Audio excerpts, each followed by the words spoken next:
But when we were talking about discussing the sun, the place I always go to is the elements, the modality, what it was in history, what it tends to do, both positive and negative.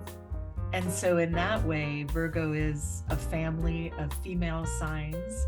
Any of the signs in the earth or water category are female or female, and that would include Capricorn, Taurus, and Virgo. That would include Cancer and Scorpio and Pisces. And so the rest of the signs are assumed to be male. So I'd start there. And then the modality would describe, is it the type of energy that goes forward and begins things?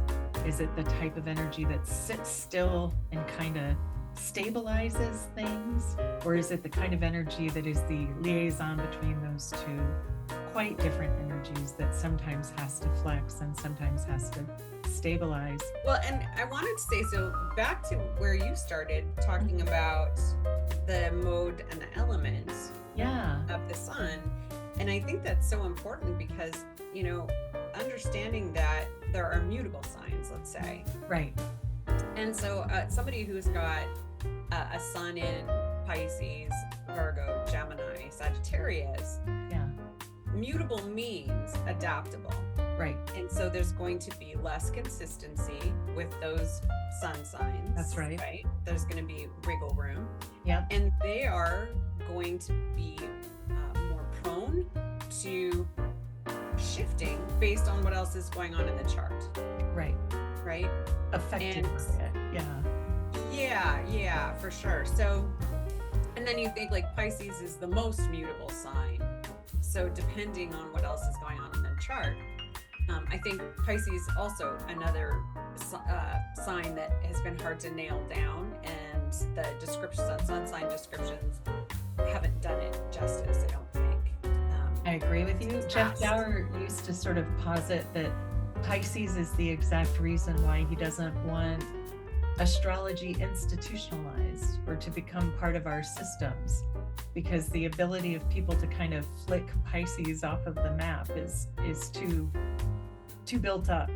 And so can you imagine looking at a job application and you'd be like, let's get all the Capricorns in here, let's get all of the you know what I'm saying? Like there would be real and damaging judgments around people. And personally, I find the Pisces sun to be so fascinating because, you know, like those animals that are absolutely transparent and you can see their heart or whatever, a Pisces sun can be so transparent that all you see is what's behind them and what's in the chart that's, you know, activated. And so it's that same kind of potential and dilemma that if they don't activate the Pisces, which is quite sensitive, water, and as you say, really affected by other things in its environment, the vitality becomes a real challenge. Yeah. Yes. And if those people are depending on sun sign astrology to guide them, there, you know, it's going to be tough because there's absolutely. And I feel like those mutable signs are also more prone to the sign that the ruling planet is in. Right. That makes sense. Yeah. And so, you know, for Pisces, you know, what's Jupiter doing? Does Pisces also, does that sun have a relationship to Neptune? So, you know, which ruling planet is it more affiliated to, and is it going to express, you know what I mean? Absolutely. So there's such a deep story, and it's interesting when you work in with groups. So just this last month, I've had a couple experiences being able to work in groups. Yeah. And what I noticed is the assumption that certain people really resonate with their sun sign versus people who don't necessarily resonate with their sun sign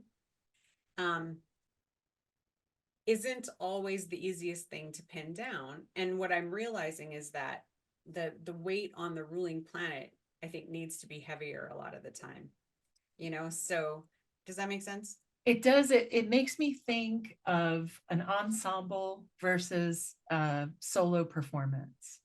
And so to think of the mutable sun as part of this larger ensemble, almost as I don't know, a producer or someone who is actively holding a container for many elements, it's really quite different. You know, when you described your schedule earlier, wanting to kind of have your own schedule, you know, that is really critical for a lot of people, and getting there can be a real hurdle. So I resonate with that desire to like own your schedule.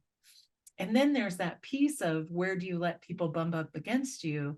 And I think because mutable is the adjusting modality, that is, of course, you're going to be experiencing people bumping up against you. So you'll want a process, or you'll want a system for working with these different energies in a way that perhaps cardinal and fixed don't have to accommodate. Do you know what I mean? Yeah, absolutely. Yeah. Absolutely. Yeah, and whereas, you know, if you look at especially the fixed signs, so Leo, Scorpio, Taurus, Aquarius, I almost forgot Aquarius. Oh my goodness. We try to be They're sensitive to them because Pluto's yeah, running sorry. for them. Sorry about Aquarius. Yeah. Um, yeah, often, I was gonna say often Aquarians, no, fixed sun signs, um, are often going to be far more like their sun, because that fixed energy isn't exactly as we describe it. It's Fixed, it's available. not going to It's move as available. much. This is a good time to shift into Aquarius. Yes, I will. Can I start with a story? Oh, I'd love that. I was surrounded by Aquarians at the time that I was taking my first astrology courses, and including the instructor of the course. And if we've hung out in large groups of astrologers, what you learn is that Aquarius is revered. Astrology is ruled by Aquarius. And the amount of glory that people can spew about Aquarius is Yes. never ending. Mm-hmm. But in my small circle, one of the things that I noticed was a theme was I had 6 important Aquarians in my life who were all in what appeared to be from the outside really terrible relationships. Didn't seem compatible, or seemed Mm-hmm. like they were being controlled, or, you know, whatever the thing might be. And they were tending to stay in things longer than they needed to. And but in the description of Aquarius, this independent and wild, and I was very confused. And so I very carefully asked my astrology teacher exactly what I just said here. I can see that they all have some of these traits described, but the one thing that they all share, that it was the one thing that they all shared, Mm-hmm. was this thing. And instead of explaining to me that there was also a traditional ruler, or that Right. Aquarius is a fixed sign, or, you know, there Right. were things, because the Right. traditional ruler of Aquarius is Saturn. She got defensive and said, well, my marriage wasn't like that. Uh-oh. Okay, it was a few years later that I started coming across more information about the traditional rulers. And as soon as I read Saturn, I was like, oh, that's it. That is the thing. The fix does explain a lot. Fixed signs tend to stick with things a long time. They see That's them right. through till the end. That's just a fixed thing. But it was just this dogged commitment that Yes. I just didn't understand. Yeah. And it was the Saturn piece that really kind of clicked it in for me. And what I find is that it can be the piece that Aquarians don't see in themselves, which is Right. really interesting, because her reaction wasn't unique. Had a gentle, similar question with many Aquarians, and that part of themselves is not something that they own. It loves to be in its head. That's its most comfortable place. Yes. So my experiences, I have Aquarius at the very bottom of my chart. The firstborn female in my family going back several generations was Aquarius. That includes my mom, my sister, and her daughter. And Sagittarius is my son.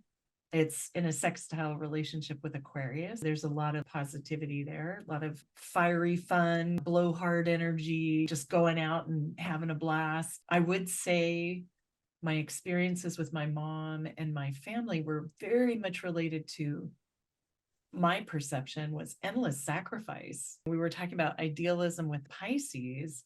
There's a utopian quality to Aquarius. I remember my mom took us to the movie Hair that while it was like 12 or something. So first and foremost, that's a very rowdy, raunchy. It had the song Age of Aquarius in it. So it's speaks to our purpose a little bit. But anyway, the song she chose was Easy to Be Proud, I think it's called, or Easy to Be Mean. It's a woman lamenting her partner's accepting of the hippie lifestyle at the expense of his family at home. And so here he was being free and enjoying himself and, experiencing all these things that you should experience. And then his wife walks up like, you want to save the world, and here we are. So there was always that mentality of what are you doing for the collective? I have found Aquarians who are very emotional, very affectionate, very lovely. I've found a lot of Aquarius moons who just are very abstract in their concept of emotions or emotional safety.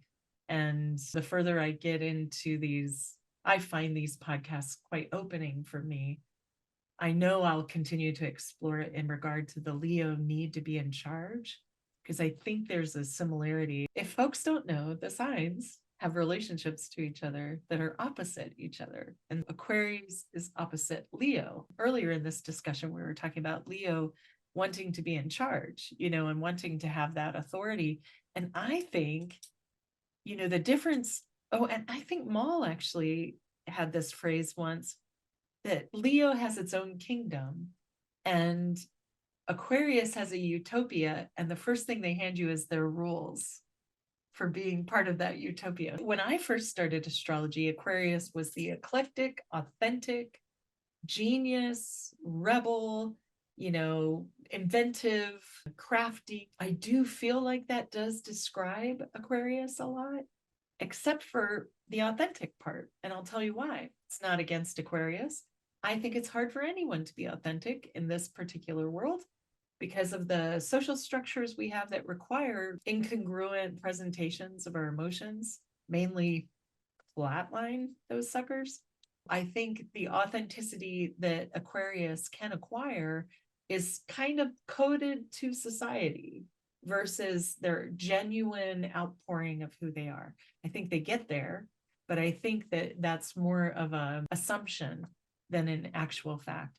And then I too found it was revelatory when I found out about Saturn, because then you get concepts like the social dinosaur. I heard a story long ago about a guy stuck on an island who thought World War II hadn't ended, and it was sort of the early 70s. And they came to find him, and he was still fighting World War II on his island. And so that kind of dogged commitment that goes way beyond, I would say, I think that would make it tough for an Aquarius, in the sense of having both that idealistic component and then having it not stick around. I think that's kind of a core challenge, but that could be for fixed. So I'll think about that. Yeah, there's a few things that I have found really interesting about Aquarians when we talk about their emotions or how they connect. I remember having a Weight Watchers leader who was the most popular. Saturday morning, the room was packed every week. She was just an incredible cheerleader and was just a great speaker, all of those things. Then I met her in person in a one-to-one conversation, and she couldn't do it. She absolutely had none of that charisma in that one-to-one connection. Yeah. And it really stuck in my mind because I think there's probably lots of other things in her chart that influenced that, but it was a crystallizing thought, that idea of the bigger, being more comfortable with the bigger picture, the wider collective than individual people. And then the other thing that I noticed once Facebook was born and people started kind of putting their things out into the internet is that anytime, and this is still consistently true, anytime somebody puts something that's going on in their life and they don't really spell it out, but they're really just doing it because they want people to dialogue about it, it is every single time, at least on my feed, a beautiful Aquarian person that I know. And I bring that down to, that's just a more comfortable way to share emotions Right. for that fixed air sign. Yes. Without a reaction, without any kind of having to commit to how they're feeling about it. So to me, that behavior is such an interesting, it fits in with what you're talking about with it being the polar opposite to Leo, because there's still that desire to be seen. Yeah. And Aquarius can definitely have that impulse being on the other side of Leo. But then the sun, if we're talking about the sun in Aquarius, the sun is in detriment over in Aquarius.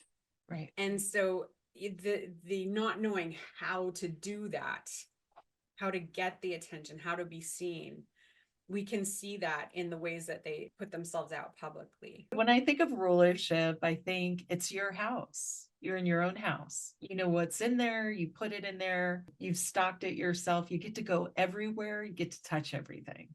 If you're not in your house, you could be in a complementary house where they kind of let you know all the places where you get to poke through stuff, or they're very clear about the rules, they make you comfortable. If you're in detriment, you are trying to do something as if you are in your own house. And so that makes it interesting with Aquarius, because all of that warmth of Leo would be the example, right? That they would be looking to mimic. And so mimicking that is easier when you are talking to strangers. And then being an authentic individual is more challenging because it's not part of that collective ensemble kind of vibe that Aquarius shows up with. Because I do feel like they're very concerned about people, but the joke is not about a person. Yeah. I like that description a lot. Now, I'm going to, full disclosure, having a Virgo sun, Aquarius is quincunx to Virgo. It's a 150-degree aspect that's super uncomfortable. Yeah. So right away, there's a disconnect there. But it's also that it rules my 12th house. And so there was a really interesting thing that happened on Twitter a lot, like this has to be 10 years ago, maybe 8 years ago. Somebody had said, is there a sign that, if you're going to stereotype and say that there's one sign that you have a hard time with, right, what is it? Right. And then the next question was, where is that in your chart? Right.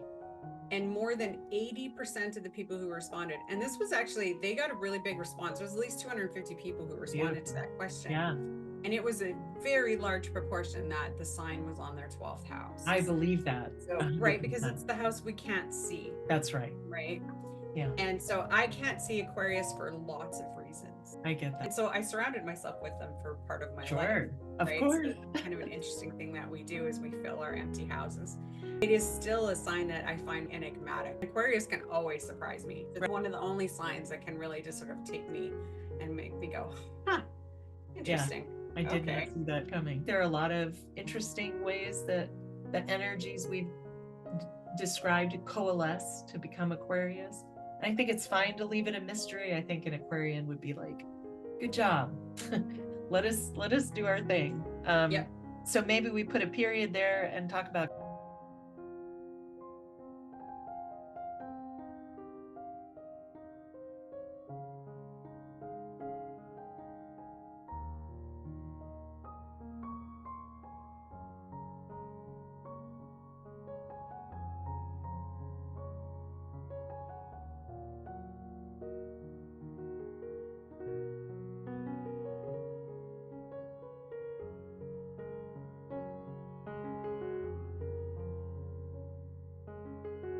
talked about how hard it is, or potentially difficult it is, to read the signs that are on our 12th house cusp. So we're reaching mine. My sign on the 12th house cusp is Libra. Mystery to me. I don't know. Pretty, smart, air sign. Another member of the mafia, according to Sam. And Siglieri. That's right.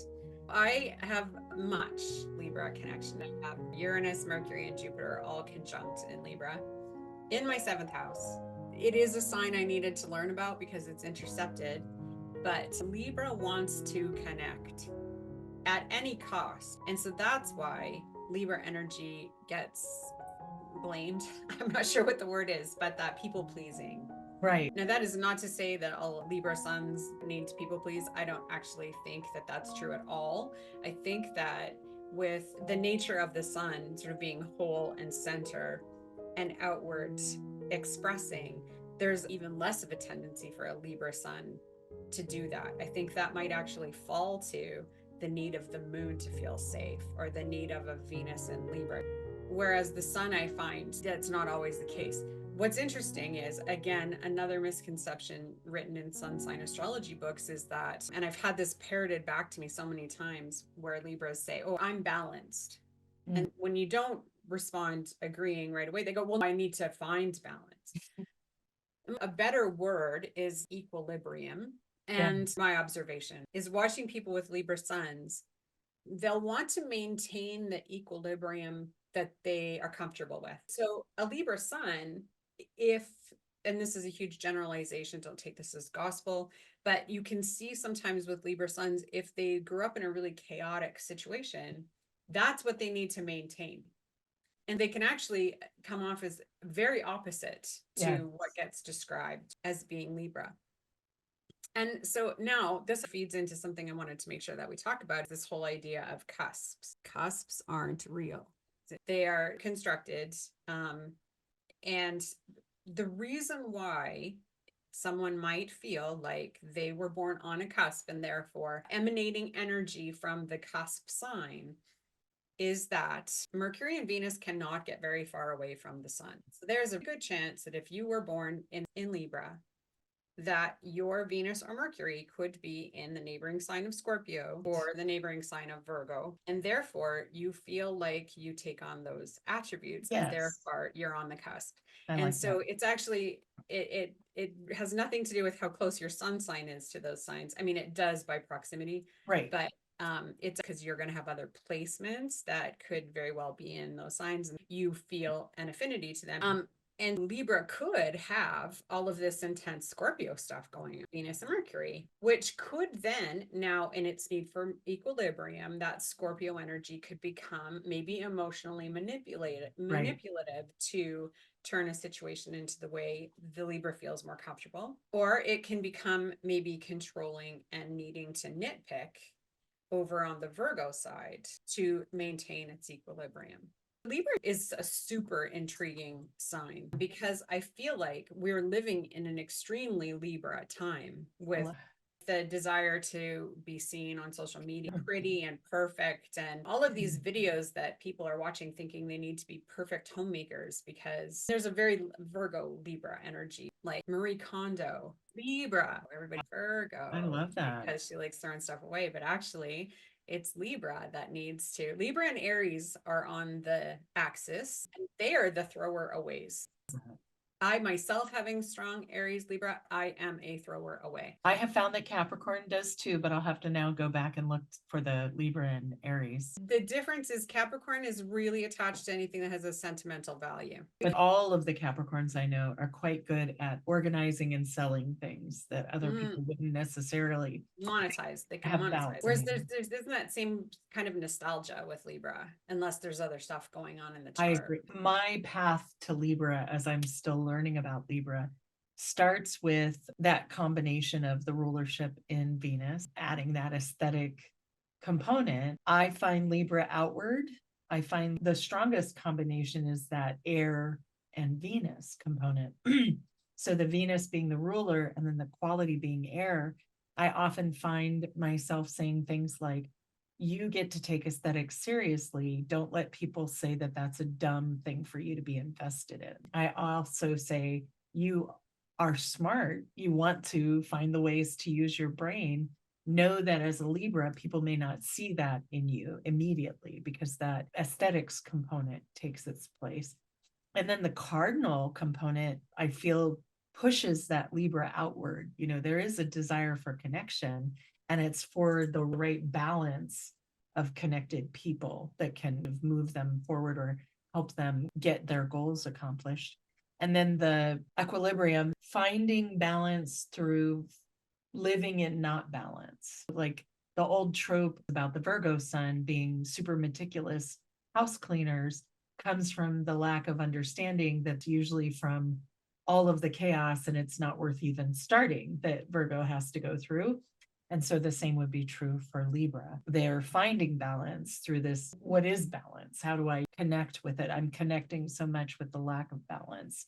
I don't know how to get that resolved. And then decision making, which I relate back to human design as, I don't know if this is true, I'll be investigating it, but there's a way of processing in human design that suggests that people have to have two different reactions, dramatically different, to then triangulate and find their actual reaction. And I wonder to myself when I hear about the indecisiveness of Libra, if there's a possibility that the people who are trying this method of processing are just bringing other people in too soon and not giving themselves enough time to have this reaction and then this reaction, and oh, now I know I don't want that. I don't want that. This is what I actually want. And so being able to bring people in when that decision has been fully assessed is maybe a skill that a Libra would benefit. I've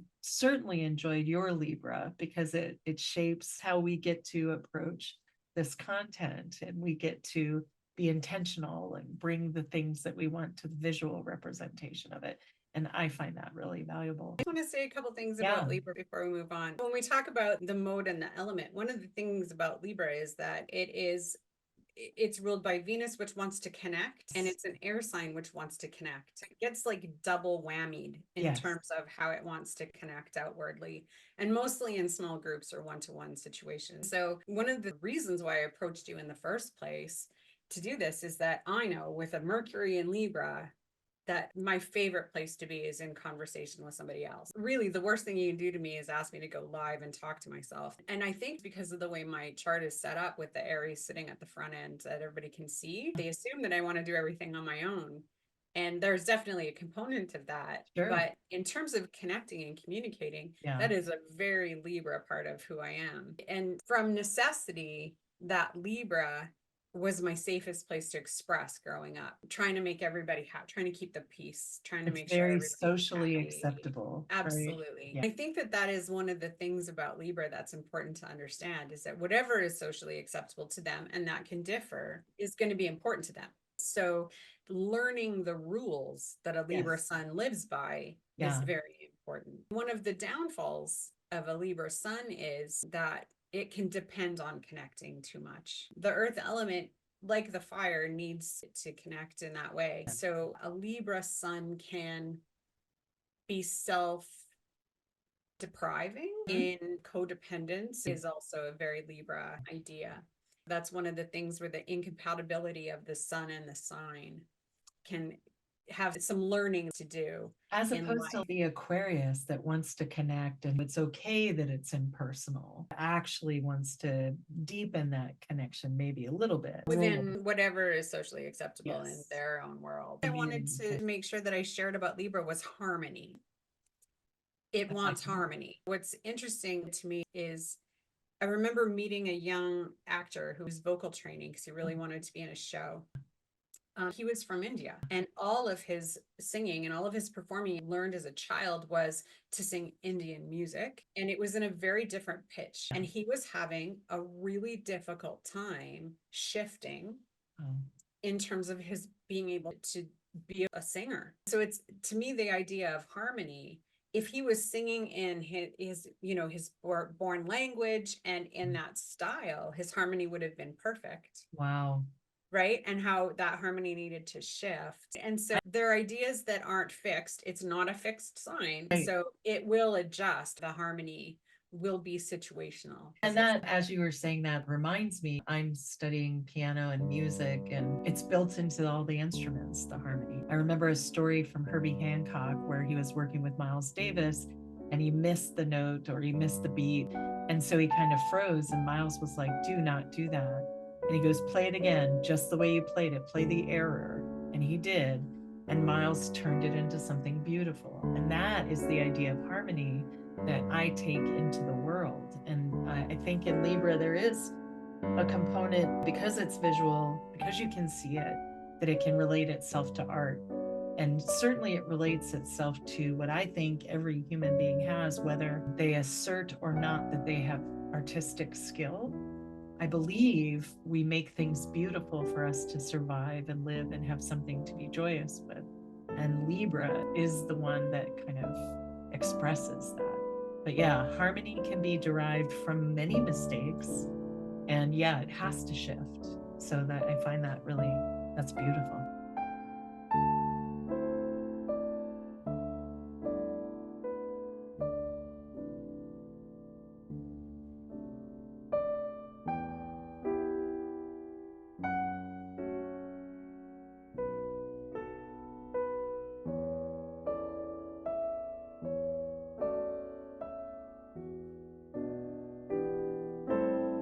So here is our Gemini, air sign, mutable, Mercury ruled, the reporter of the signs.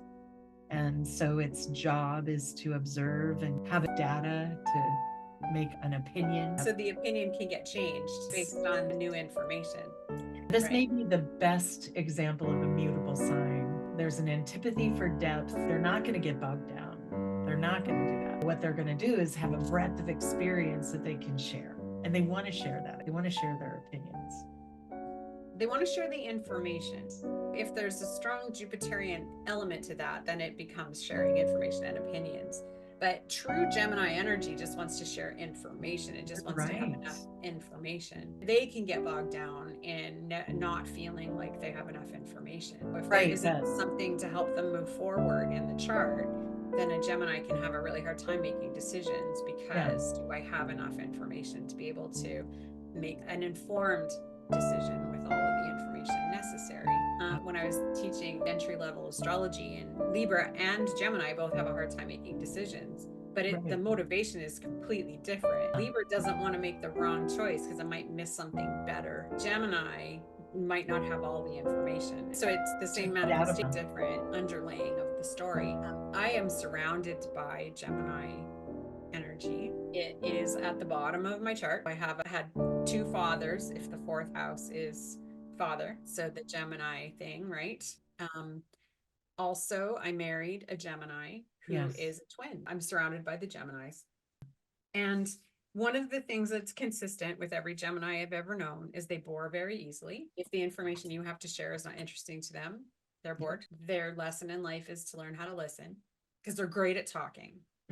Oh, always, whether it's Gemini rising, Gemini moon, Gemini sun, they're good talkers. There might be things in the chart that makes them shy. So they're good talkers with the people that they feel safe to talk to. That might not be that they talk to everybody. A Gemini sun mission is to just gather as much information as possible. It piques their interest. That Mercury wants to be busy. None more Mercury than Gemini. One of the things that I've noticed, you get this description of like they're disingenuous or they're two-faced, or the thing is that they are the consummate fence sitters because they're wanting to see everything.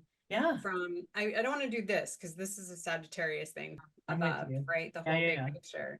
Whereas, Gemini is sitting on the fence and looking at both sides and trying to decide if it knows all the things, right? And so a Gemini sun is going to, in all honesty, in that moment, be on this side of the story and the opinion. But if the perspective is different tomorrow, then they can also be on the other side. And just as sincerely and not even realizing that they actually took the other side of the argument the last time you had the conversation, which is super fun. Gemini just wants to communicate and share thoughts and share ideas, and whether they're writing it down or they're speaking it or whatever. Again, it's an air sign, so it wants to connect. It really wants to share ideas. It's not necessarily going to manifest. It's about connection. Very much Gemini energy, especially if there's a lot of it in a chart, is very in the head. The thing that that gets forgotten about Gemini often is that it also rules the hands. And so one of the things that you see with Gemini sun people is they're often very handsy. I have Gemini in the third house, and that's how we communicate, right? I always blame my handsiness on that. Whether it's writing or, people who have Gemini rising, I'll say things that can keep your hands busy can be really helpful energy to help. Actually, Gemini, anywhere important, doing something with your hands will help quiet your thoughts or organize your, because that Gemini energy is always really, it vibrates. Yeah. No matter how still a Gemini is, you can feel it. If you feel people's energy, it vibrates. It rules the nervous system too. So it's electrical. Right. The Gemini suns are two parts of a whole.